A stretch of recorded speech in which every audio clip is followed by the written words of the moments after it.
Halo Sinekrip, balik lagi di Trailer Reaction bareng gue Rashid Hari. Dan yang kali ini bakal gue tonton, bakal gue react adalah trailer untuk sebuah film yang buat gue lumayan nekat sih. Keputusan untuk bikin film ini buat gue lumayan nekat, yaitu The Exorcist Believer, yang bakal tayang tanggal 13 Oktober.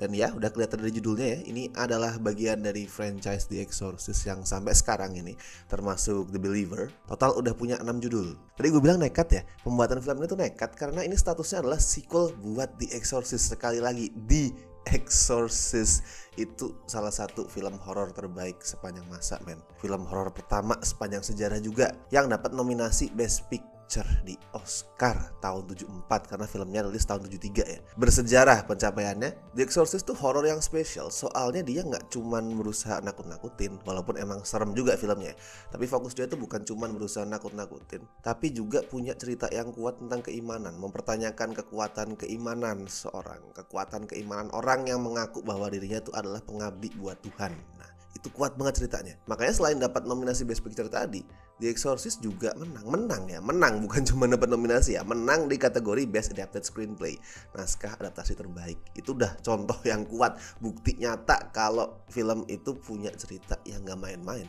Apalagi tuh tahun 1973 ya. Kalau sekarang mungkin udah banyak tuh horor-horor yang disebut ya elevated horror, horor yang bisa dibilang tuh punya kekuatan bercerita, mau bercerita. Makanya udah makin banyak kan horor yang dapat nominasi di Oscar, di naskah khususnya, walaupun masih dikit banget sih hitungannya, tapi udah lumayan lah dibanding zaman dulu. Nah, tapi The Exorcist ngelakuin itu di tahun 73. Makanya gue bilang Believer ini adalah film yang nekat. Walaupun benar, sebelum ini The Exorcist sudah punya 2 sequel dan 2 prequel. Alias ini bukan pertama kali ya ada usaha buat ngelanjutin, atau lebih tepatnya memeras keuntungan dari status The Exorcist di layar lebar. Ini bukan yang pertama. Tapi kalau nonton 2 sequel sama 2 prequel tadi, itu kelihatan banget kalau hampir mustahil buat nandingin kualitas film originalnya. Boro-boro menyamai dah ya, mendekati dikit gitu, di bawahnya 1 tingkat ya susah banget, hampir nggak mungkin. Satu-satunya hal yang memorable nih di semua kelanjutan franchise The Exorcist itu cuman ada di salah satu adegan film ketiganya. Itu punya jump scare yang keren banget, salah satu jump scare paling keren sepanjang masa. Jump scare pas ada suster dibunuh di lorong rumah sakit itu bagus banget, pinter banget, timingnya keren banget, walaupun keseluruhan filmnya juga gak bagus-bagus amat. BTW Believer ini statusnya direct sequel ya buat The Exorcist original, alias film kedua dan film ketiganya itu dianggap nggak eksis. Ini ngelanjutin langsung ke film originalnya. Jadi itu tadi gue bilang, selain nekat, ini kayak pede banget gitu. Pede ngomong seolah-olah oke, gue ini adalah sequel yang lebih worthy, yang lebih layak, lebih bagus daripada sequel-sequel lainnya. Sequel lain gak perlu dianggap ada karena gue sudah ada. Kesannya kayak gitu. Jadi mirip sih sebenarnya sama yang dilakuin sama beberapa franchise horror lain belakangan ini, termasuk Halloween yang rilis tahun 2018 kemarin, yang jadi trilogi baru, itu juga ngelakuin hal yang sama. Dan kebetulan sutradara The Exorcist Believer ini juga sama kayak sutradara trilogi baru Halloween, si David Gordon Green. Dan sama juga kayak Halloween, rencananya Exorcist ini bakal ada trilogi baru, man. Jadi Believer ini yang pertama, terus 2 tahun lagi tahun 2025 itu sequelnya udah direncanain tayang. Judulnya adalah The Exorcist Deceiver. Baru kemudian film ketiganya mungkin 2027, belum ada judul sih so far. Tapi ini akan menjadi trilogi yang baru lagi. Jadi kayak tadi gue bilang, pede memang filmnya, nekat juga.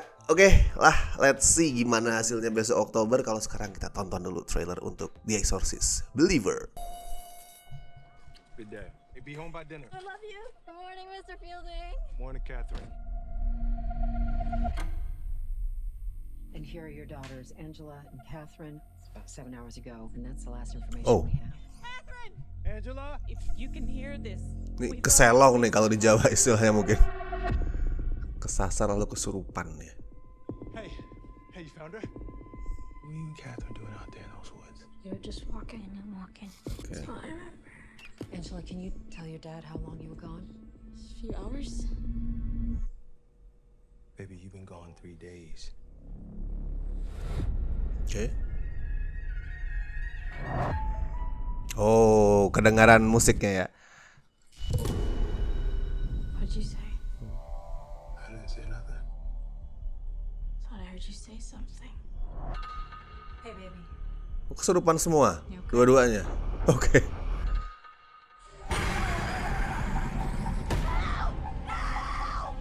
Wherever those girls went, they brought something back with them. The body and the blood of Jesus Christ.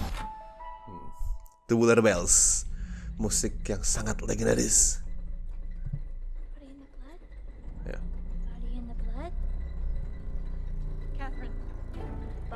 blood. The body and the blood. The body and the blood. Catherine. The body and the blood. The body and the blood. Have you ever seen anything like this? Mommy? No, but there are people out there. Oh.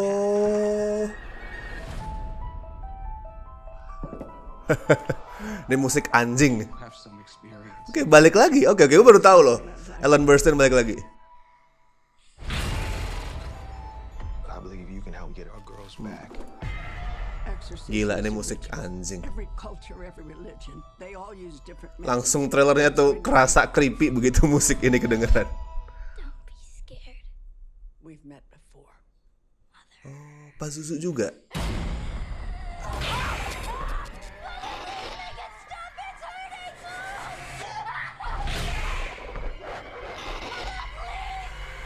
What did you do?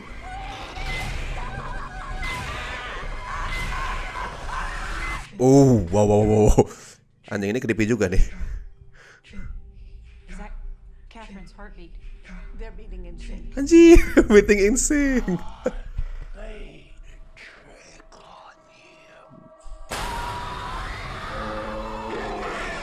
Oh.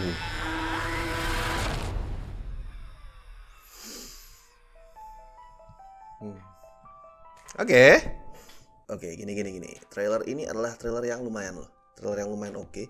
Makin ke belakang tuh makin banyak nampilin kesan yang gak nyaman bener. Apalagi setelah tadi ya, gue bilang musik Tubular Bells tuh mulai kedengeran tuh. Mulai gue ngerasa perasaan, waduh, was-was perasaan gak nyaman gitu. Terus kemudian detik-detik terakhirnya yang pakai efek visual negatif tuh juga berasa disturbing. Berasa kayak sesuatu yang anjir ekstrim banget. Dan gue juga bisa ngerasain nih niat filmnya buat bercerita.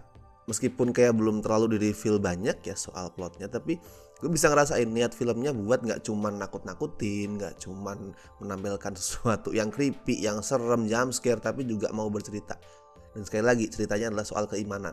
Overall trailer yang lumayan. Andaikan ini bukan trailer buat sequel film The Exorcist. Nah itu, kalau mandang ini sebagai sequel The Exorcist ya, apa yang barusan gue tonton nih trailer yang biasa aja, yang so-so. Tetap gak jelek, jangan salah, tetap gak jelek, tapi juga gak kerasa spesial. Salah satunya karena di sini belum kelihatan bakal se-ekstrim apa kesurupannya. Kesurupannya tuh belum dilihatin sebagai sebuah fenomena yang anjir gila gitu, gue belum lihat itu di sini. Kalau di film aslinya si Regan yang diperanin Linda Blair kan ngelakuin banyak hal gila tuh. Kepalanya muter, ngompol, terus pakai kayang, muntah segala, dan bermain-main enak-enak dengan salib. Itu banyak banget hal ekstrim yang dilakuin. Kalau di trailer ini, walaupun ada 2 yang kesurupan, gue belum ngelihat sesuatu yang gila banget. Masih kelihatan jinak gitulah kesurupannya tuh, kesurupan level 1 kalau yang ini. Walaupun gue appreciate sama make up-nya yang kayak bisa mereka ulang make up si Regan, si Linda Blair di film aslinya. Jadi seolah-olah tuh liatin ini masih iblis yang sama loh. Masih Pak Zuzu ya berarti. Soalnya tadi si Ellen Burstyn tuh ngomong kalau I know you, kita pernah ketemu sebelumnya. Gak tahu, perlu kita tunggu nanti di filmnya. Tapi menarik sih ngeliat si Ellen Burstyn tuh balik. Gue gak tahu, gue gak nyari info yang banyak sebelum nonton trailernya. Jadi gue agak kaget ngeliat, oke, balik ternyata. Dan kalau dilihat dari trailer ini sih, mungkin karakternya bakal makin dijadiin hero ya. Kalau sebelumnya kan sebatas korban gitu, keluarga dari orang yang kesurupan. Tapi di sini kayak mau dijadiin hero gitu. Kayak aktif nanganin kasus-kasus kesurupan lain yang sama kayak anaknya. Mungkin bakal dijadiin kayak Laurie di Halloween. Jadi pantas sih si Gordon Green tuh ditunjuk lagi jadi sutradara, karena mungkin emang arahnya tuh mau dibawa ke sesuatu yang mirip sama Halloween. So let's see, tanggal 13 Oktober besok. Kalau menurut lo gimana setelah nonton trailernya? Apalagi mungkin buat orang-orang yang suka sama film The Exorcist original, apakah ini trailer yang menjanjikan? Atau lu bener-bener jadi takut kalau anjir salah satu horor terbaik sepanjang masa dapat sequel yang kayaknya nggak meyakinkan? Silahkan tuliskan opini lu di kolom komentar. Dan seperti biasa gue ingetin, jangan lupa like video ini, subscribe Cinecrip, dan misalkan lu pengen ngebantu kami dengan kasih donasi seikhlasnya, as always bisa klik tombol super thanks di bawah. Mantap. So gue Rashid Hari, sampai ketemu di trailer reaction berikutnya.